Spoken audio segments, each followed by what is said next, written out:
Donc, nous voyons que l'enseignement de Dieu, il est incompatible avec plusieurs mentalités et pratiques de ce monde. Vous savez, aujourd'hui, si nous réfléchissons sur ce vers quoi nous allons et de là où nous venons et de tout ce qui est le bagage pour nous, l'Occident, si nous laissons Dieu nous éclairer au fond de nous, nous allons voir qu'il y a un certain nombre, on va dire, de données qui sont encore là et qu'il faut véritablement briser parce qu'elles sont incompatibles avec la vie du royaume de Dieu, avec la réalité du royaume de Dieu. Je pense par exemple à tout ce qui va être du domaine de Babylone, de l'esprit de Babylone, de l'esprit de Caïn, de tout ce qui vient de cet héritage-là, de la lignée de nos pères qui n'étaient pas dans la foi, ceux-là, mais qui étaient contre Dieu. Moi, je repense à tout ce monde qui, quelque part, habitait dans nos lignées. Il faut vraiment s'en occuper. Il faut faire des prières de repentance. Il faut faire, je crois, des temps d'écoute sérieusement avec le Saint-Esprit et puis demander au Seigneur de nous montrer ce qui, dans nos vies, bloque, nous empêche de vivre dans la réalité du royaume et même de pouvoir nous approprier l'héritage qui est pour nous. La condition actuelle de l'Église, nous sommes tous en difficulté. Nous nous rendons compte que nous avons besoin de grands changements. Nous attendons de vivre les miracles, les signes, les prodiges. Nous attendons ce royaume. Mais je crois que ce royaume, il nous attend aussi. Il y a toute une part que nous avons à faire. Et Yom Kippour nous le rappelle, nous avons une part qui est de chercher, de creuser dans nos vies tous les obstacles qui nous empêchent de pouvoir vivre dans la réalité spirituelle ce que Jean le Baptiste nous propose. Donc, il est clair qu'il y a une incompatibilité avec beaucoup de mentalités qui ne sont pas celles du royaume. Je ne vais pas aller sur ces incompatibilités-là aujourd'hui, mais ces incompatibilités, il faut les chercher quelque part quand même. Hein. Alors, ce processus de la repentance, c'est un processus d'abandon mental de tous les acquis du monde et du péché pour acquérir la mentalité du royaume. Il y a un processus d'abandon. Cet abandon, il est mental, mais il est aussi à prendre en compte sur beaucoup de domaines. Moi, je me souviens, j'ai dû laisser beaucoup de choses à la croix, abandonner, et je continue à abandonner beaucoup de choses parce que je me rends compte que ça ne fonctionne pas avec la mentalité du royaume. Tout ce qui va être de l'intellectualisme, du rationalisme, de l'humanisme, tout ce qui vient de l'arrière-plan de l'Occident, ça ne peut pas fonctionner avec un monde surnaturel. Ce sont des données qu'il faut briser, détruire, chasser le monde des ténèbres qui s'y accroche et qui nous habite parfois au travers de tout ce qui vient de notre passé. Ça s'appelle la délivrance. Donc, ce processus, il faut décider de l'abandonner, puis ensuite, il faut pratiquer l'abandon. Hein.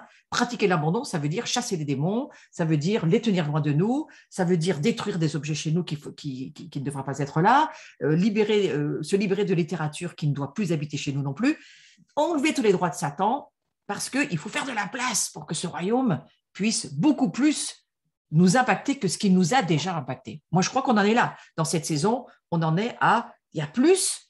Alors, il faut le prier, il faut intercéder pour ça, mais il faut aussi faire notre part du travail. Ouais. Et notre part du travail, c'est ce combat, cette guerre civile entre nos deux oreilles, et avec tout ce qu'on entend, avec tout ce qu'on répète qu'on ne devrait jamais dire, avec tout ce qu'on voit qu'on ne devrait jamais voir. Ce message de Jean-Baptiste, très radical, séparez-vous, mettez-vous à part, il est extrêmement important d'y revenir et d'y réfléchir.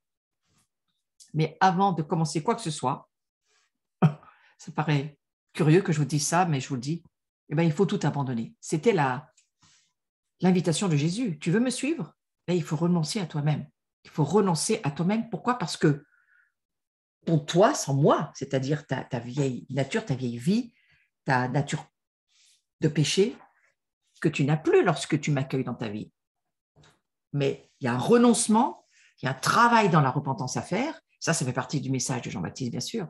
Et ce travail-là, c'est ça qui va t'ouvrir la porte à la gloire du royaume de Dieu. C'est ça qui va nous ouvrir la porte à l'incroyable nouvelle identité que nous voulons vivre de sacrificateurs, de rois, de filles de Dieu. Et c'est bien d'en parler, mais est-ce que nous arrivons à le vivre?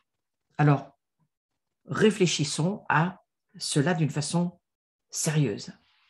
C'est un renoncement total, absolu de nous-mêmes, de notre environnement. Vous savez ce que Dieu a demandé à Abraham? Quitte ton père, ta mère, ta famille, tout.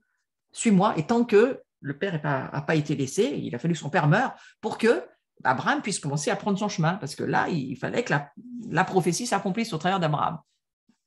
Dieu nous demande de quitter un certain nombre de choses. Il y a besoin de cette obéissance pour vivre la réalité du royaume de Dieu.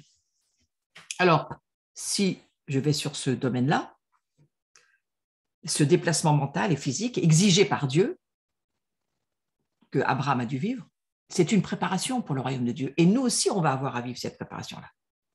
Je pense que beaucoup d'entre nous, on a pensé qu'on allait pouvoir vivre comme ça la grandeur, la réalité, les profondeurs du royaume. Mais le Seigneur est en train de nous dire, non, non, non, non, il y a quelque chose qui ne fonctionne pas. Revenez, recreusez, parce qu'il va falloir revoir un certain nombre de choses dans votre vie pour accéder à cette incroyable bonne nouvelle dont nous parle Jean le Baptiste. En somme, tout ce que Dieu avait demandé à Abraham, c'était une repentance. Qu'est-ce qu'il a vécu, Abraham? Un renoncement total de son identité chaldéenne. Un changement radical pour qu'il agisse en sa faveur par la suite. Et le message de Jean-Baptiste, c'était vas-y, vas-y, Abraham, hein, parce que si on regarde le message de Jean-Baptiste par rapport à ce qu'a vécu Abraham, eh bien, vous voyez, Abraham, il est quand même tout ce qu'il a vécu, accompli avec Dieu, c'est extraordinaire.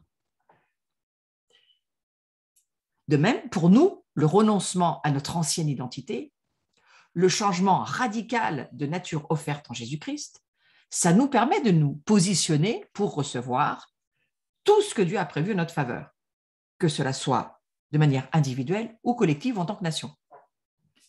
Et voyez-vous, la repentance, c'est un réajustement nécessaire pour être utile et efficace dans l'œuvre de Dieu. Ce que vous êtes, vous aussi, appelés à être exactement comme Abraham. Donc, on a des réajustements à vivre, je crois, dans cette percée que nous voulons vivre, dans cette nouvelle saison dans laquelle nous sommes en train d'entrer, nous sommes toujours dans des transitions, mais nous sommes dans des saisons qui redémarrent, dans cette nouvelle année 5782, il y a des réajustements à faire et Dieu nous dit, il y a des réajustements dans ta vie à considérer. Donc la vraie nouveauté, et on va se le redire encore une fois, mais là je rentre dans quelque chose de nouveau dans ce coup, on ne met pas de vin nouveau dans de vieilles outres.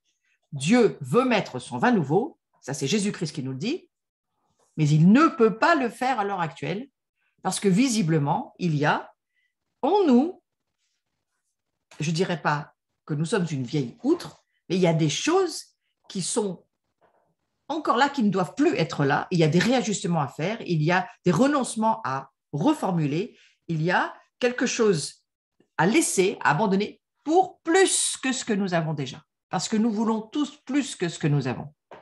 Donc le renouveau total de la repentance défend de mélanger du neuf avec du vieux.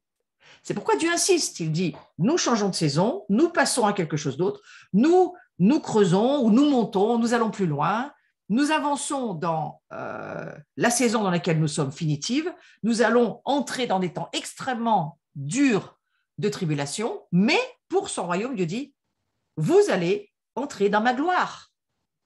Waouh! Moi, je pense que vous en avez envie. Moi aussi, j'ai envie de vivre beaucoup plus de la gloire que ce que j'en vis. Ouais. Mais voilà, Dieu nous dit, attention, on ne mélange pas le neuf avec le vieux.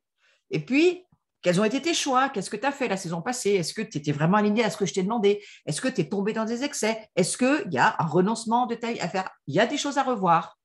Réajustement nécessaire. Dieu nous a même dit réinitialisation. Certaines de nos vies, je vous le dis, il va falloir réinitialiser exactement comme pour un iPhone. Il va falloir changer tout et revoir autrement si nous voulons passer à ce nouveau niveau, on pourrait dire ça comme ça, dans lequel Dieu nous attend.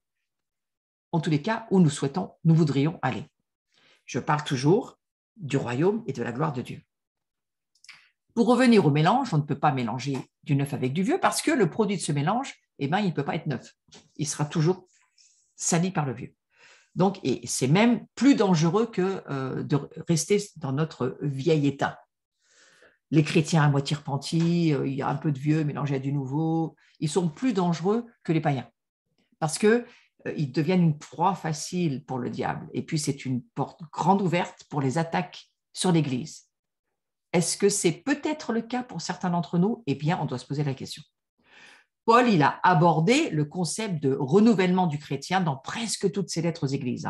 Et il insiste beaucoup sur la notion de la mort de la vieille nature, du revêtement de la nouvelle nature pour s'ajuster à la nature divine. Donc, nous en sommes là. Nous avons des réajustements à vivre. Nous le reconnaissons tous. Dieu l'a dit à l'Église globale. Donc, acceptons ce que Dieu est en train de nous dire. Donc, c'est avec cette nouvelle nature, produit de la repentance, que nous pouvons connaître les choses nouvelles, c'est-à-dire la volonté de Dieu, son projet de royauté pour l'homme. Avec la vieille nature, c'est-à-dire, selon Paul, ce que Paul appellera le vieil homme, on ne peut comprendre ni vivre sur la terre de vie royale. La vieille nature, elle ne peut pas ni rentrer, ni même penser à la royauté. C'est impossible. Alors, ça fait plus d'une année et j'ai mis beaucoup d'enseignements sur ma chaîne YouTube concernant ce sujet. Je redis ce que je crois d'une façon très forte encore aujourd'hui, c'est que la séduction la plus grande, la plus lourde, la plus forte de la fin des temps, dans lequel les hommes vont tomber, c'est la séduction de la chair. Ce sont les chrétiens qui vivent en pensant être spirituels, mais ils vivent dans leur chair avec des choix charnels et qui n'ont rien de spirituel et qui vivent la vie qu'ils ont envie de vivre où Dieu n'a rien à voir là-dedans. Donc, quand je vous dis il faut abandonner, oui, peut-être qu'un certain nombre d'entre nous, il faut y réfléchir et il y a peut-être tout de nouveau à abandonner. Non pas parce que ce qu'on a fait n'était pas bon, mais je vous dis, on ne mélange pas le vieux et le neuf. Et en plus, Dieu continue à nous dire que pour connaître des choses nouvelles, il faut vraiment chercher la parfaite volonté de Dieu dans la nouvelle nature que nous sommes, pas dans les vieux comportements d'avant. Alors, Paul, il explique que Dieu nous a sauvés dans sa miséricorde par le bain de la nouvelle naissance et du renouvellement du Saint-Esprit. Ça, vous pouvez lire ça dans le livre de Tite, au chapitre 3, au verset 5. Et il nous explique aussi, Matthieu nous dira, la nouvelle vie en Jésus implique donc une nouvelle mentalité pour un nouveau royaume, afin que les deux se conservent. Donc, aucun mélange, c'est ce que je crois, Dieu nous dit pour ces jours. Yom Kippour, aucun mélange. Vous savez, la fête de Pâques, on voit chez les Juifs, si vous avez déjà été en Israël, ils brûlent le levain, et le levain qui représente le péché. Et ils font tout ce qu'ils peuvent pour qu'il n'y ait pas un bout de pain ou de levain qui traîne. Hein. Le levain, c'est comme le pain, c'est-à-dire tout ce qui représente le péché qui traîne. Et ils s'interdisent. Alors, bien sûr, ils sont sous la loi. Nous, on n'est pas sous la loi. Mais attention, ça n'empêche pas. L'idée de ne pas mélanger le nouveau avec le vieux, ça nous montre que Jésus n'exigeait rien de moins qu'une repentance totale, sans compromis. Mes frères et mes sœurs, qui vit sans compromis? Laissons-nous interpeller par le Seigneur. Acceptons que ce jour de Yom Kippour, Dieu nous dise, eh bien voilà, tu vois, je trouve qu'il y a un peu trop de mélange dans ta vie. Il faudrait juste que maintenant tu prennes un peu de temps avec moi et puis que tu regardes avec le Saint-Esprit où est-ce qu'il y a trop de mélange et où est-ce qu'il faut renoncer, laisser, te séparer. C'est 2 fois, nous lisons dans le livre de l'Apocalypse, sors de Babylone. La Babylone, ça représente quoi aujourd'hui? Ce n'est pas seulement la ville qui est tombée quand il était en exil, en Asie mineure, en Mésopotamie. Ce n'est pas de ça dont il est question. La Babylone dont il est question, à l'heure actuelle, celle qui n'est pas encore tombée, et c'est celle qui nous fait tomber, justement. C'est-à-dire tout ce qui est là avec sa convoitise, son commerce, ses désirs, c'est tout ce qui nous entoure de ce monde. C'est la Babylone. Attention. Donc, cette nouveauté dont parle Jésus, dont parle Jean-Baptiste, cette nouveauté, elle initie une nouvelle relation avec Dieu. une nouvelle vision du monde, ce qui induit absolument un rejet total de notre ancienne identité. Alors, nous avançons dans notre nouvelle identité de gloire en gloire, de révélation en révélation. Pour certains, vous savez que vous êtes des sacrificateurs, pour d'autres, vous êtes en train de le découvrir. Pour certains, vous commencez à essayer de comprendre qu'est-ce que ça veut dire que vivre dans la royauté, dans la mentalité du royaume, donc de la royauté. Tout cela, nous avançons tous pas à pas. Nous sommes sur des chemins à des niveaux de révélation très différents, et c'est bien normal. Mais voilà, il y a quand même quelque chose que Dieu est en train de nous dire.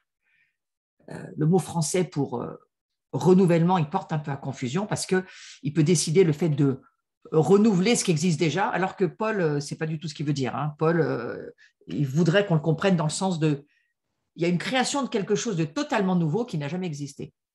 Donc, ce que Dieu essaye de nous dire, c'est que si quelqu'un est en Christ, il est quelque chose de nouveau, qui n'existait pas.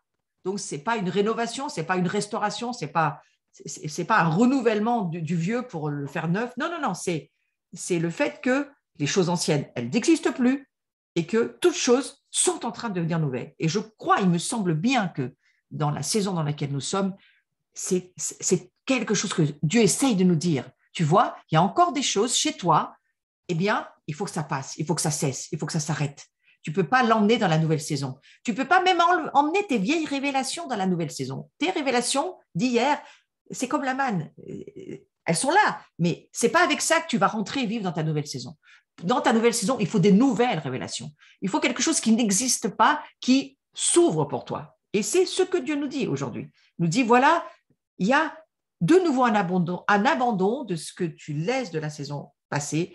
Il y a des choses à revoir, des choses à se séparer. Il y a ce travail de repentance qui est un style de vie qu'il faut continuer à pratiquer pour que tu puisses accéder à un nouveau niveau de gloire. La gloire et ça marche dans la maturité de la gloire, la transformation pour aller de gloire en gloire, elle passe forcément par la repentance, c'est-à-dire par quelque chose qui doit être laissé pour entrer dans quelque chose de nouveau. Donc, il y a un nouveau chemin royal, c'est ce que nous dira Jean le Baptiste, hein, mais Ésaïe l'a dit. Donc là, je vais prendre le texte d'Ésaïe, chapitre 43, verset 18-19. Vous savez, Jean le Baptiste, comme Jésus, il connaissait l'Écriture, hein, il connaissait les rouleaux des prophètes. Alors, ne pensez plus aux événements passés, ne considérez plus ce qui est ancien. Voici, je vais faire une chose nouvelle, sur le point d'arriver, ne la connaîtrez-vous pas? C'est une question à laquelle il faut répondre. Je mettrai un chemin dans le désert et des fleuves dans la solitude. Il n'y a jamais eu de chemin dans le désert.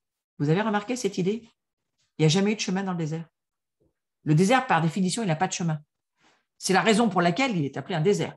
Et le prophète, il illustre, et pour bien nous le faire comprendre, eh bien, il nous le dit, il s'agit d'un chemin nouveau, une nouvelle voie que personne ne connaît, que personne n'a vu, que personne même ne pourrait imaginer. Il s'agit du nouveau chemin royal.